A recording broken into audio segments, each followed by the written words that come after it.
Hey, what's up everyone? I'm Ethan Schmidt with Devil's Digest, and I'm here with ASU junior forward Dominic Garcia, and he's gonna show me what it's like to take the ice right here at Oceanside Ice Arena. You know, being from Vegas, what's it like to be able to play college hockey this close to home? It's great. I mean, it was never something I imagined I'd be able to do when I first started playing hockey. Everything seemed to be out east or in the Midwest. But once I got to juniors and then once Power started the program here, I immediately texted my mom, and it was something huge for us just because they haven't been able to see us or see me play very much through my years in high school and then into juniors. So to be close to home, have my dad and my mom here every weekend, it's great. So you say your family is able to come down for almost every home series, right? Yeah, they're here. I don't think they usually miss at most one throughout the season if they're at home, so.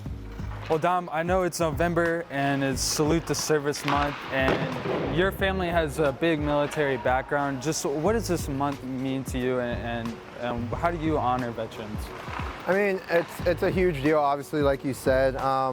Being that my family has a big military background, I think I'm able to appreciate it a lot more being firsthand, even the details, just having a routine, a set schedule, doing things the right way the first time. Work hard. I think all that translates, and I've been very fortunate. In regards to everyone else, I think it just brings more publicity, more attention to it. I mean, these guys are doing way more that's the average human is doing, and they're serving our country, so it's obviously important, and I think any recognition they get, they deserve. So. Whenever you get a breakaway opportunity, what's kind of your go-to move to try to beat the goalie? I don't really get breakaways ever, but I mean, I'd probably just try and keep it simple. I don't have the skill set that some of the other guys do, so I'll probably just try and go and look up, and if there's something open, I'll try and put it there. But I mean, the only time I seem to get breakaways are in my dreams or on video games, so I couldn't tell you. Well, I guess not necessarily a goal scorer as you're saying, but you are a bruiser out there. So show me kind of what's your technique when you go in for those big hits? Usually I'm smaller than a lot of guys, so I think they come in underestimating my size, but I have good weight, I'm pretty thick, so I'll usually try and get some leverage on them, just get completely under them. If they go higher, I'm trying to go lower and just use my legs and I throw all 200 pounds I have into every hit. Yeah, I'm just throwing my weight around basically. So, I mean, I like the physicality, and it ends up creating room and tiring out their D for our guys like Johnny, who like to have space to make plays and things like that. It creates space for us, but definitely helps our other lines too. So, being a junior in this program and being on the forefront, what is it meant for you to be honored with being an alternate captain and kind of being one of the leaders here for ASU? I mean, it means a lot. It's a huge honor, but at the end of the day, I mean, we're bringing the right people in. They're all people that guys want to be around. So everyone in here is a leader in their own way. I mean, we got Sandy skating by right now, Como. I mean, those are two sophomores, but they have a big voice in the locker room. So everyone kind of chips in. Everyone pulls their weight. Everyone speaks up when the time's right. So it's been good. It makes my job easy. I couldn't be happier with the group we have. So you guys have the mantra, be the tradition. What does that mean to you personally? Be the tradition is just someone that the other people respect, someone that works hard, someone that does the right things when no one's looking, not just on the ice, in the classroom, away from the classroom, at home, with your family, with friends. Just in everything you do, give 110% and do it the right way. For every game, you have kind of that pregame ritual where you jump into the guys. Just how did that come about, and what led you to do that with the guys before the game? It kind of started my freshman year. I would hit Crow a little bit in the corners, and then once we got out here, we're usually on the same side. So kind of just one thing led to another. We bumped each other one time, got a little chuckle out of it, and now it's just something that me and Sandy love doing. We're really the only ones that really get into it, but that's enough for me, and I know it's enough for him, so. Do you care if we try? Yeah, if you want. I'll try. So it's all shoulder, right? It's all shoulder. All right. Which side do you want? So we just go right?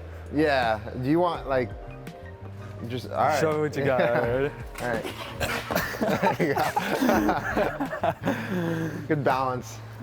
Thank you. Yeah. So, growing up, did you have any players that you looked up to, any NHLers that made you want to follow your dreams to play hockey at this level? I don't know. When I was younger, I wasn't too into. I mean, I watched like NHL hockey, but I was the first one in my family to start playing, so I didn't really know a lot about it. So I would watch just to watch and know the game.